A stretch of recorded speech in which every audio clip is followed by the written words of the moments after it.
जो केस 2 साल के अंदर खत्म हो सकते थे वो 20 साल में खत्म भी नहीं होते। पीढ़ी दर पीढ़ी केस चलते रहते हैं। ये हिंदुस्तान का कानून है। अगर आपके ऊपर झूठा मुकदमा किया जाता है, अगर हस्बैंड को मेंटेनेंस बचाना है तो हस्बैंड को 3 पॉइंट बताऊंगा। 3 पॉइंट में से 1 पॉइंट भी वह कोर्ट में साबित कर देगा तो उसका मेंटेनेंस ऑर्डर होने से बच जाएगा। फर्स्ट, कि उसकी वाइफ एक्स्ट्रा मैरिटल अफेयर में रह रही है। हस्बैंड यह साबित कर दे कोर्ट के अंदर कि उसकी वाइफ का नाजायज संबंध है किसी गैर मर्द के साथ। सेकंड, कि बीवी, उसकी जो वाइफ है, बिना कोई सॉलिड रीजन के, विदाउट रीजन के वह मायके में रह रही है तो उसका मेंटेनेंस बच जाएगा। थर्ड, हस्बैंड यह कोर्ट में प्रूफ कर दे कि वह और उसकी वाइफ आपसी सहमति से एक दूसरे से दूर रह रहे हैं तो इस कंडीशन के अंदर हस्बैंड का मेंटेनेंस बच सकता है। और यह जानकारी हर पीड़ित पुरुष तक पहुंचाए ताकि गलत स्त्री को मेंटेनेंस देने से हस्बैंड बच जाए। माय डियर फ्रेंड्स, वादा नहीं दावा कर रहा हूं, अगर आपने मेंटेनेंस ऑर्डर होने से बचा लिया तो 90% लड़ाई आप पहले ही जीत चुके हैं। जी हां, वो यह सोचकर पर मंथ रॉयल्टी आएगी, ऐश करेंगे, हस्बैंड को नीचा दिखाएंगे और वो हमारे पैरों में गिड़गिड़ाएगा। जी हां, अगर मेंटेनेंस ऑर्डर नहीं होगा 2 साल, 3 साल, 4 साल, 5 साल, तो माय डियर विश्वास मानना, केस सेटल हो जाएगा। बीवी कोर्ट में आने से मना कर देगी।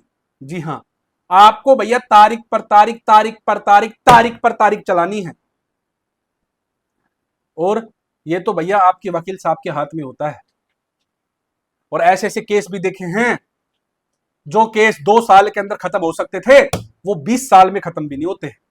पीढ़ी दर पीढ़ी केस चलते रहते हैं। ये हिंदुस्तान का कानून है। अगर आपके ऊपर झूठा मुकदमा किया जाता है तो आपको सही रणनीति अपनाकर तारीख पर तारीख चलवा देनी है। फिर देखना वो टूट जाएगी भैया, होपलेस हो जाएगी। और ये जो महिलाएं झूठा केस करती है ना, सब खत्म हो जाएंगे। बस आपको अपना मेंटेनेंस ऑर्डर होने से बचाना है कैसे भी। मेरा काम आपको जागरूक करना है, किसी की भावना को ठेस पहुंचाना नहीं है। भैया जो झूठे केस आजकल महिलाएं करती है वो गलत है। अगर वो सच्चा केस कर रही है तो मेंटेनेंस उनको मिलना चाहिए। अगर वो फर्जी बेसलेस केस कर रही है, सिंगल फूटी कोडी भी उनको नहीं मिलनी चाहिए। और समाज में एक मिसाल कायम होनी चाहिए कि जो झूठा केस करेगी उसको कुछ नहीं मिलेगा। अगर आपको मेंटेनेंस बचाना ना, तो जैसे ही बीवी मेंटेनेंस का केस फाइल करती है ना, तो आपको तुरंत रिप्लाई में, तुरंत काउंटर में आपको प्राइमा फेसिया एविडेंस कोर्ट को देने हैं। यह नहीं सोचना कि मैं बाद में दूंगा, ट्रायल स्टार्ट हो जाएगा, नहीं। जैसे बीवी ने मेंटेनेंस की एप्लीकेशन फाइल कर दी है, आपको तुरंत रिप्लाई में, काउंटर में, भैया बीवी के जितने एक्स्ट्रा मैरिटल अफेयर है, जितने लोगों से वह बातचीत करती है या विदाउट कोई रीजन के वह मायके में रह रही है, तो आपको भैया सबूत लगा देने हैं। और कोर्ट को तुरंत कन्वेंस करना है कि भैया मैं अपनी वाइफ को रखना भी चाहता हूं लेकिन वाइफ बेवजह मायके में पड़ी है। या फिर आप यह कह सकते हैं कि मेरी वाइफ का एक्स्ट्रा मैरिटल अफेयर है, ये भैया चैट है, ये होटल की टिकट है। ये सारी चीजें आप कोर्ट में एज ए एविडेंस पहले ही पेश कर दे। अदरवाइज आपका मेंटेनेंस ऑर्डर होने से ब्रह्मा विष्णु महेश भी नहीं बचा सकते।